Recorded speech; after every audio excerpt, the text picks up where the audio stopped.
আপনাকে এত টাকা লোন দিতে পারবো না। কিন্তু কেন স্যার? আমি তো আপনাকে বলেছি এই লোনটা আমাদের জন্য কতটা গুরুত্বপূর্ণ।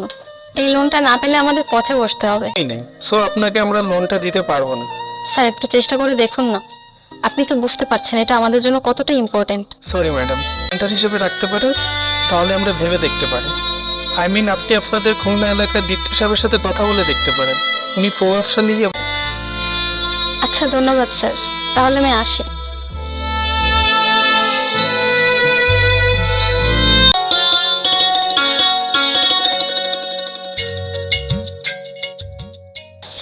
হাই, তোমাকে না বলেছিলাম গাড়িটা পরিষ্কার করাতে? লোকে দেখলে কি ভাববে?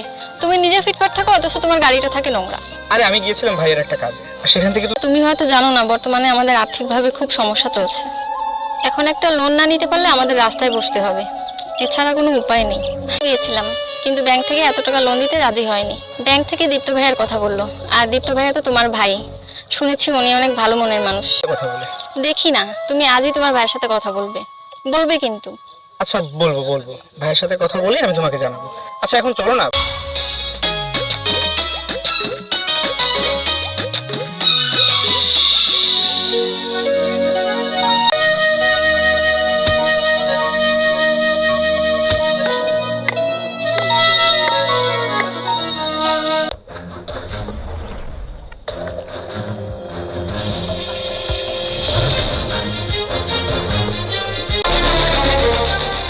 আয় রাজু, রাজু এই পানি নিয়ে যা। হ্যাঁ যা।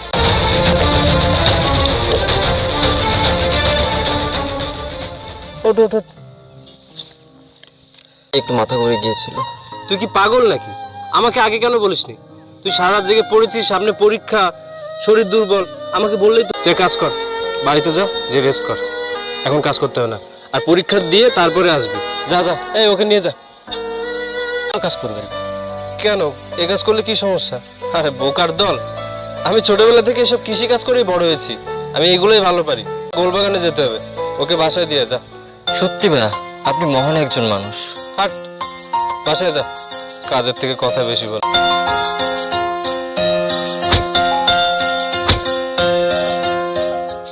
এই পাশ আর এই পাশ মিলে সাটার পরে কিন্তু এবার তরমুজের চাষ করতে হবে।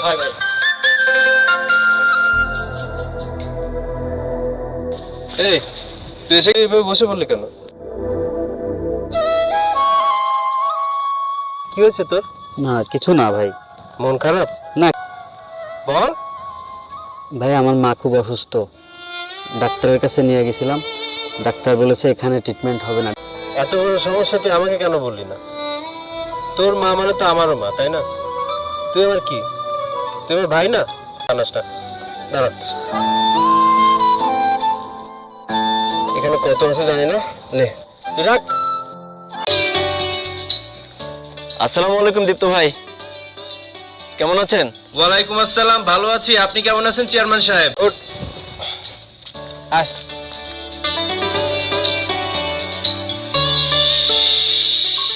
আরে আমি পাঠিয়ে দেব, কালই পাঠিয়ে দেব, আপনি কোনো চিন্তা করবেন না। কাল ব্যাগ। হ্যাঁ বল। গাড়ি পরিষ্কার করার জন্য লোক রেখেছি একটা, 20,000 টাকা বেতন দিয়ে। এখন থেকে ওই গাড়ি পরিষ্কার করবে। আচ্ছা ভাই আর একটা কথা বলাচ্ছি, ব্যাংক ম্যানেজারকে একটু বলে দিতে, তাহলে লোনটা হয়ে যেত। তোর সে মেয়ে ফ্রেন্ড তো? আচ্ছা এক কাজ কর, ওকে আসতে বল, এখানে আমি কথা বলছি। আমি ওকে এখানে ইচ্ছা করে ডাকলাম, এখানে আসবে, তারপরে আমাকে। ভাইয়া এখানে মোবাইলে রিচার্জ করা যাবে? আচ্ছা একটা নাম্বার লিখুন। আচ্ছা ভাই টাকাটা দিয়ে দিন। হ্যাঁ হ্যাঁ বলো। হ্যালো, কথা হয়েছে, ভাইয়া গ্যারান্টি হতে রাজি হয়েছে, কিন্তু তোমাকে তো এক্ষুনি আসতে হবে, আর এসে সরাসরি ভাইয়াকে বলো, ভাইয়া একটা ব্যবস্থা করে দিবে। আচ্ছা আচ্ছা আমি ভাইয়া ওকে বলে দিয়েছি, এক্ষুনি আসছে।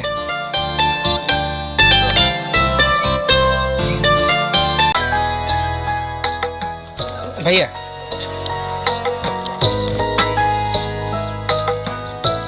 কম কম কথা বলি, ঠিক আছে? আচ্ছা ঠিক আছে চলো। হ্যাঁ চলো।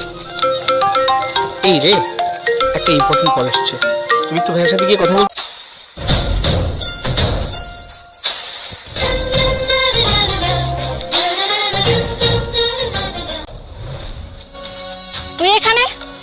ভাইয়া কোথায়? ও, বুঝতে পেরেছি। সৈকত আমাকে বলেছিল গাড়ি পরিষ্কার করার জন্য একজন লোক নেই না। দেখ তোর কপাল, আজকে সেই গাড়িই তোর পরিষ্কার করতে হচ্ছে। তুই তো সেদিন খুব বড় বড় কথা বলেছিলি, তোর গাড়ি আছে, তুই কোটি কথা বলেছিলাম, এটাই তোর কপাল। তোর মতো ছোট লোকের সাথে কথা বলতেও আমার ঘৃণা লাগে। নীলা, তুমি কাকে কি বলছো? তোমার সাহসী করে ভাই। কি মনে হচ্ছে? পুরাই একটা গাইয়া, মনে হচ্ছে ক্ষেত থেকে উঠে এসেছে। আর এই তো সে, সেদিন আমি যাকে গাড়ি পরিষ্কার করতে বলেছিলাম। তোমার কি মাথা ঠিক আছে? কেন বলোনি যে ও তোমার সাথে খারাপ ব্যবহার করেছিল? আরে তোমাকে যে দামি দামি শপিং করে দিই, এমনকি হাতে যে মোবাইল ফোনটা যেটা কিনে দিয়েছি, এই সব কিছু আমি করি শুধুমাত্র ভাইয়ের। তুই নিজের চোখে সবকিছু দেখ। শোন, মানুষ চেনা খুব কঠিন ব্যাপার। আর তোমাকে বলছি, শোন, তোমাকে আমি বারবার বলেছিলাম না, আমার গাড়ি আমাকে দিয়েই পরিষ্কার করাতে চেয়েছিলে। শোন ছোট, আমি তোকে বলেছিলাম না, এখনকার মেয়েরা খুব একটা সুবিধার না, এরা শুধু টাকা চেনে। যার কাছে বাড়ি গাড়ি। সরি ভাইয়া, আমি সেদিন বুঝতে পারিনি যে আপনি ওর বড় ভাইয়া। আসলে আপনার পোশাক আশাক এমন ছিল যে আপনাকে দেখে মনে হচ্ছিল আপনি খেতে কামারে কাজ করেন। যতই গরিব হোক, তার সাথে এভাবে ব্যবহার করাটা ঠিক না। না জেনে কাউকে এভাবে অপমান করাটা একদমই উচিত নয়। আরে পোশাকে কি যায় আসে? কে কতটা ধনী সেটা নির্ভর না। ময়লা তো পোশাকে থাকে না, ময়লা থাকে তোমাদের মতো অহংকারী মানুষের মনে। বুঝতে পেরেছো? শোন ছোট, এই দুনিয়ায় যার কিছু থাক ওর সাথে, আমি গেলাম। আরে ভাইয়া, কোথায় যাচ্ছ তুমি? কেমন কথা বলছো? আমি যদি আগে জানতাম যে ওর চিন্তা ভাবনা এত নিচ, তাহলে আমি ওকে অনেক আনা যে আমার ভাইকে অপমান করতে পারে, তার সাথে আর 1 মিনিটও না। ভাইয়া চলো। ভাইয়া